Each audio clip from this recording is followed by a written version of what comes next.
Still K. Burton. You know what time it is. It's blessing time. It's lunchtime. And no greater example of lunch than by Galaxy Caribbean Cuisine. Listen, if you want food that's out of this world, don't stay here. Go to the Galaxy.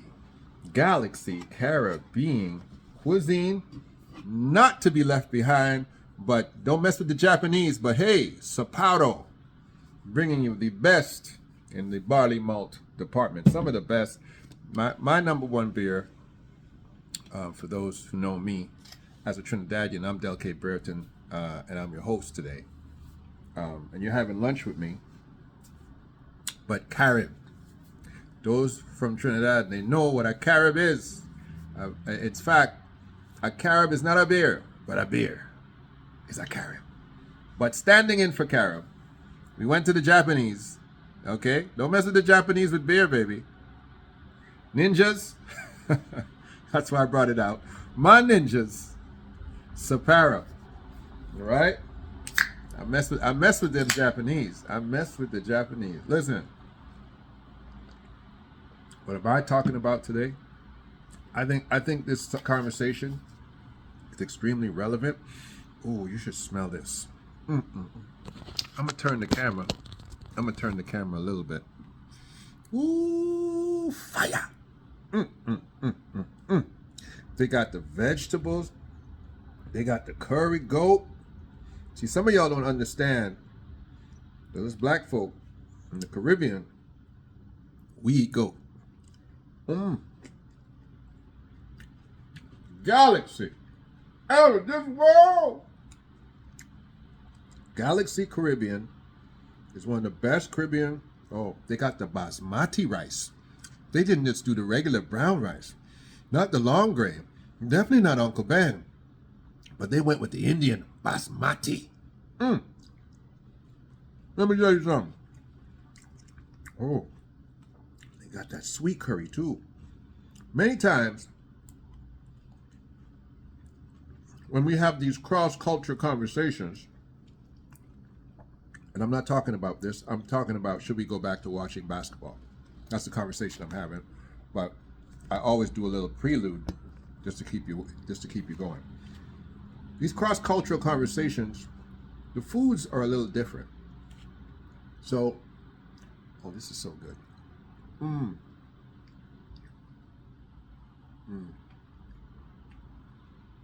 a foodie. I'm a 6'7", 275 pounds of chocolate man, and I'm a foodie, and I'm not afraid to tell you. But you Americans don't eat like us.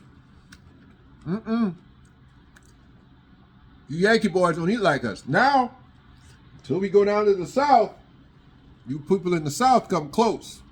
But you Northerners, unless you're going to the same Caribbean restaurant I'm eating, you don't really eat like us. But you guys have adopted the variety of foods. Lord,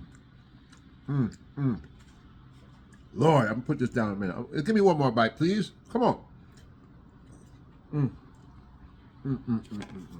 So, just one sip. We're gonna talk about some basketball in a minute. Should we go back to watching basketball? I'm gonna tell you in a minute. Oh, the Japanese. The Japanese, baby. Them ninjas.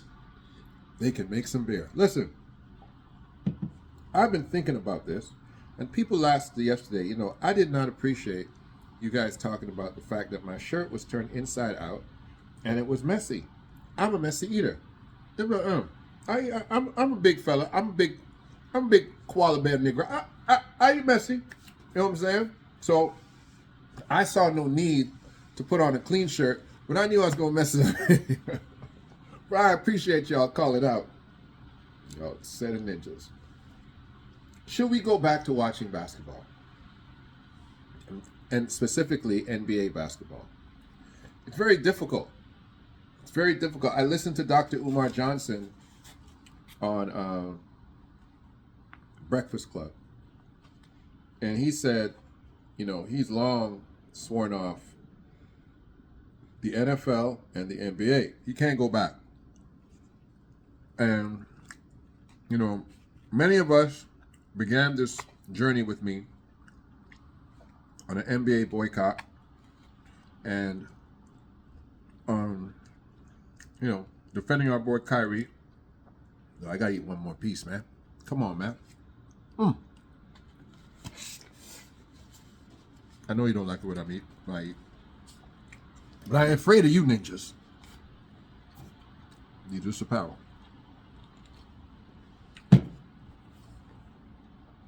I don't think we should go back to watching NBA basketball.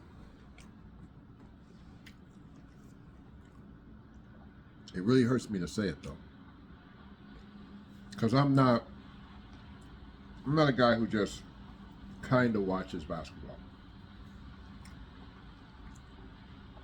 I'm a guy who feels that basketball is life. My entire life has been about basketball. I started playing basketball at 6 years old. A guy by the name of David Joseph, Corey Joseph's dad,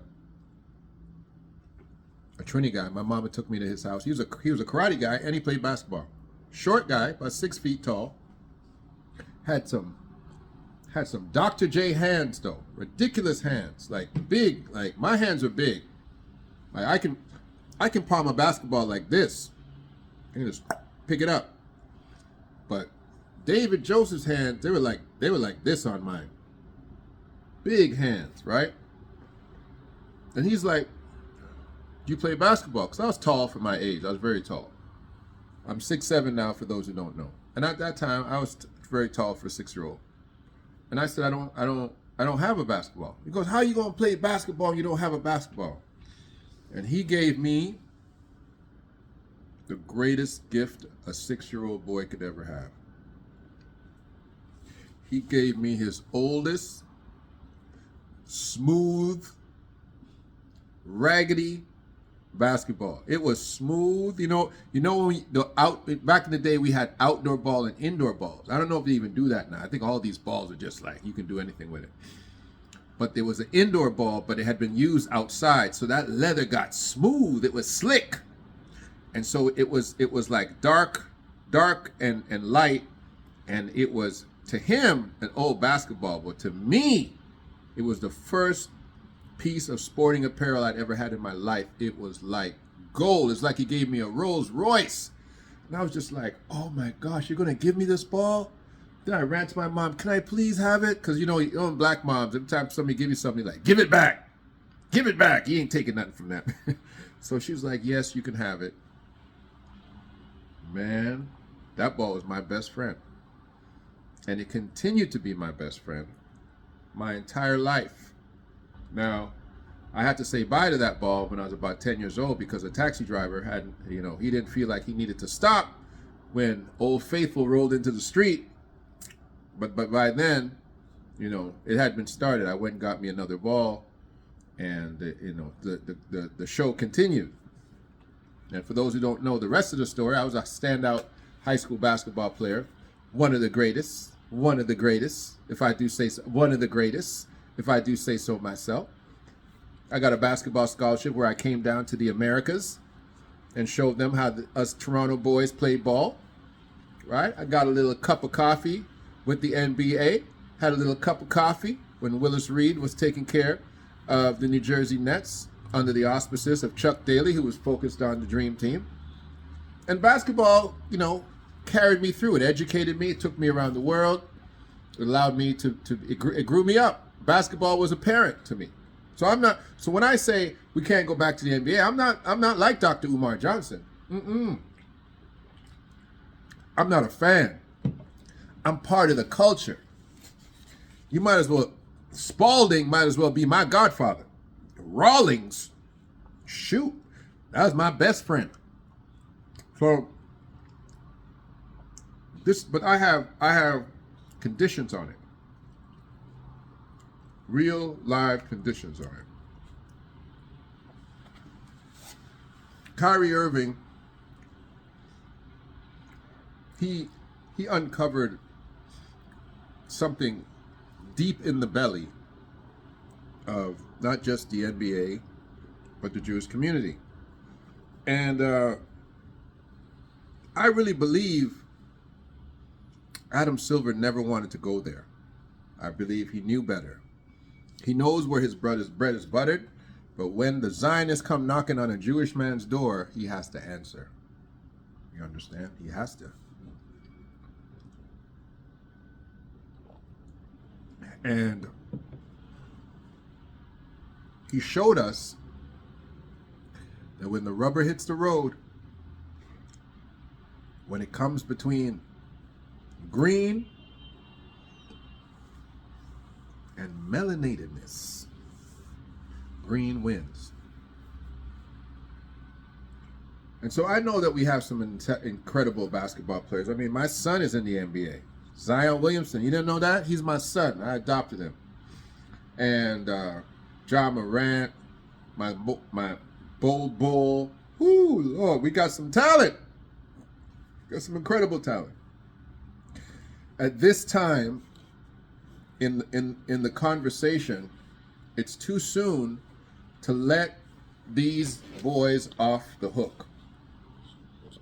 Too soon to just go back up and sit down, fill up our bellies, watching sports, listening to LeBron James, pretend like he's a social activist, and watching Charles and Shaq and Kenny, and giving these guys a job. It's too soon. For me, there has to be an extreme, let me put it this way, an extreme regime change. I'm not talking about the players.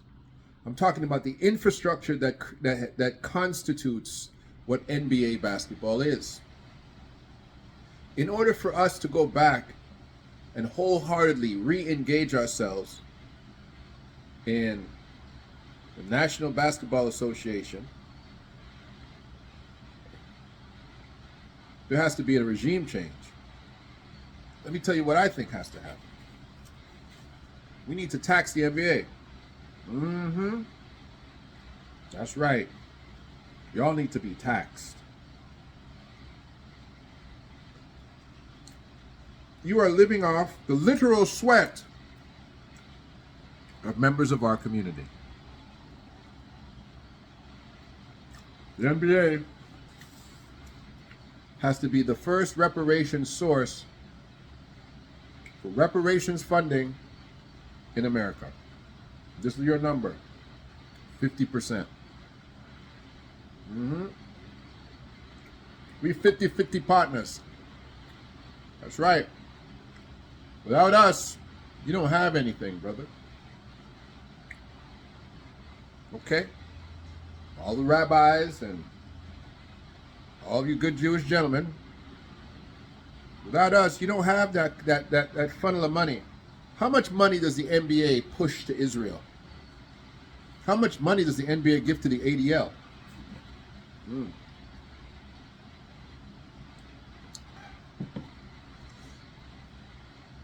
The Jewish community, through the NBA, you're going to get taxed. A lot of people say, well, the Jewish community shouldn't have to pay for reparations. I beg to differ. There's a lot of people, Umar Johnson spelled it out, there's a lot of people that need to come to the table. The Arab slave trade, Arab's got to come to the table. White supremacy got to come to the table. All the Europeans, from Portugal to Spain to Italy, all y'all got to come to the table. To Belgium, the Belgians need to come to the table. So the NBA, I'm telling you, there needs to be a long list of people that we're like, we're going to just check the boxes. 50% of your money should go to reparation funding, and that should be a 50-year penalty on you. I'll put it at 50 years. 50 years. 50 years, we want 50%, and we'll reduce it to 25% after the first 50 years. But that 25% is perpetual. You owe it. You built it on our sweat, and you're still doing it. And when you can make those decisions, those determinations, when each of those owners can say, you know what? If it's what we need to bring these people back, is what we need. And this is why I say 50 years. You're not going to like this, but I'm done. I gotta get out of here because I got to eat my food.